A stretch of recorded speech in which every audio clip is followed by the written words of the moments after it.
Greetings viewers, I'm the Smithy9999 and welcome back to Science Mondays. Today's episode is about the moon.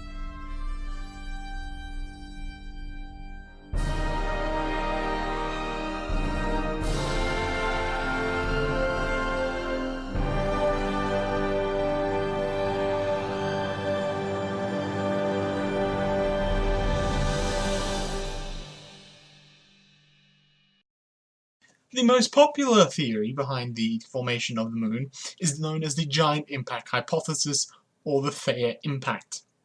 Now, this hypothesis states that the Earth, while still being formed and roughly 90% the size of the current Earth, collided with a object, another protoplanet, approximately the size of Mars.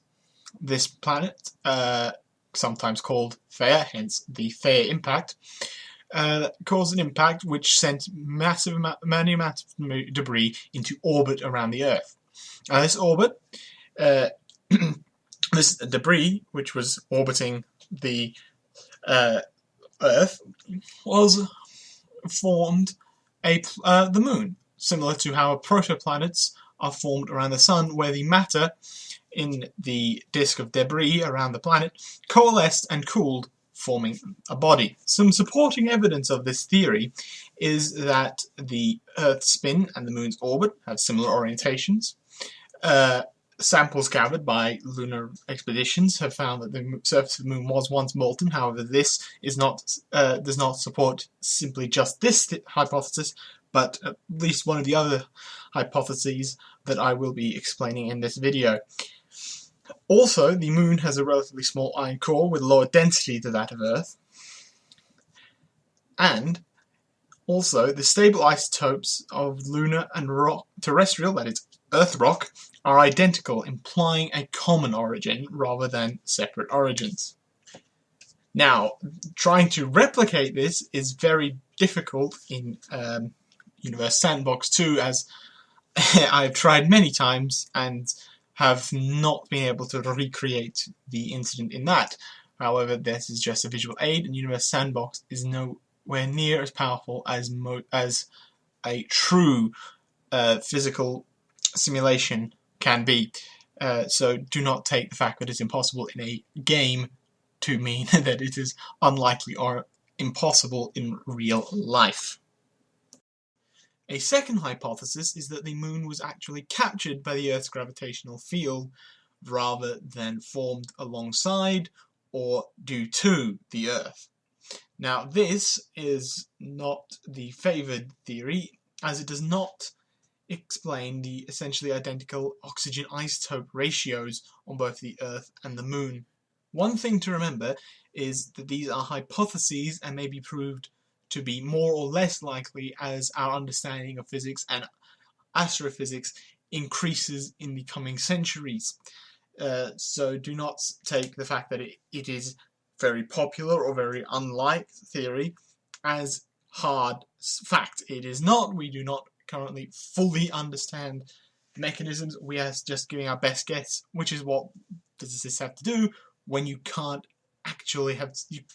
see the actual event take place. On the other side, don't take the fact that it is an incredibly educated guess using the knowledge that we have to say that science or these theories mean nothing, because that's what science is about, is learning, trying to figure things out using what we can see, what we can sense, what we can measure. Certain theories will die and grow in popularity, even come back again when more has been found out in the field. That's the whole point of science, is that we don't know everything. What we're trying to do is find the knowledge. We're trying to get the knowledge to explain the world around us, our past, hopefully to guess the certain things in the future. But yes, please, I do have faith in all of my viewers that you are not complete morons who do believe that because science is partially guesswork means it is useless. The next three hypotheses cannot be represented using Universe Sandbox 2, so I will endeavour to make sure that my whiteboard sketchings are accurate. The first of these theories is called fission.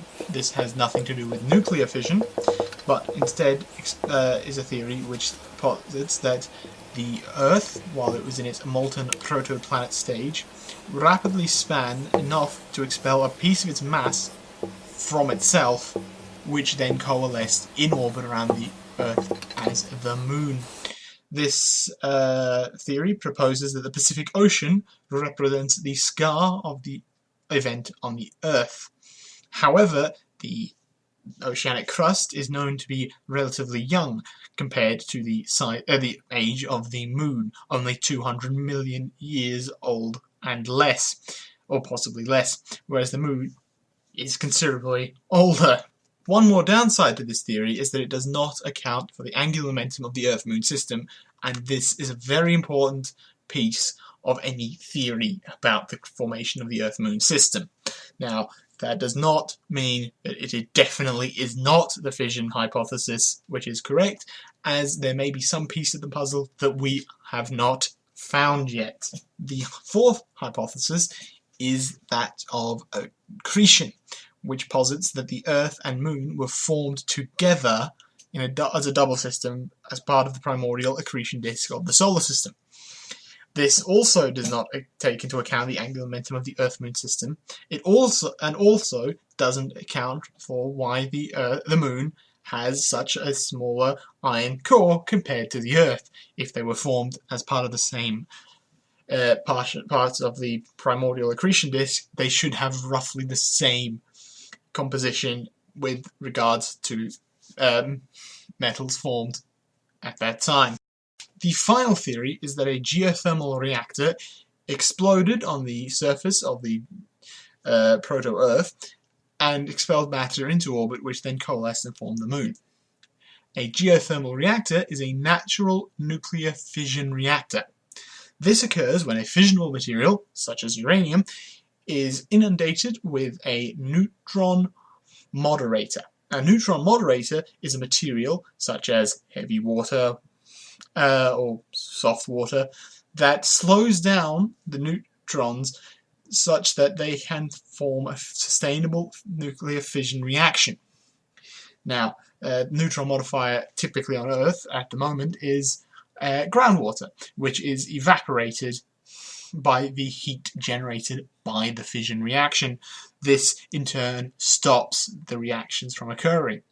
Now, I don't know what type of material moderator they're talking about in the theory, as I don't believe water was found on Earth when it was a molten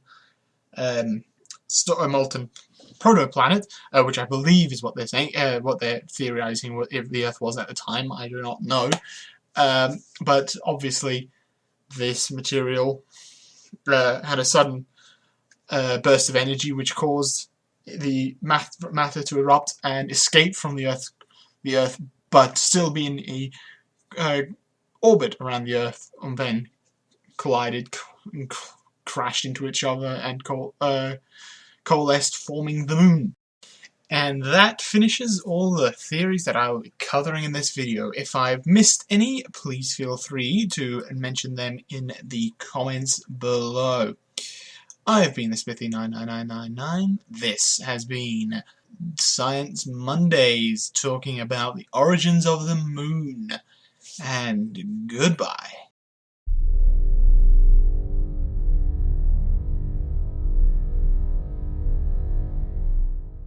Velocity, which we have set to 0, so we can rearrange this equation for v to be v equals a t. But what we really want is t. To find v, we must understand that the velocity is equal to the change in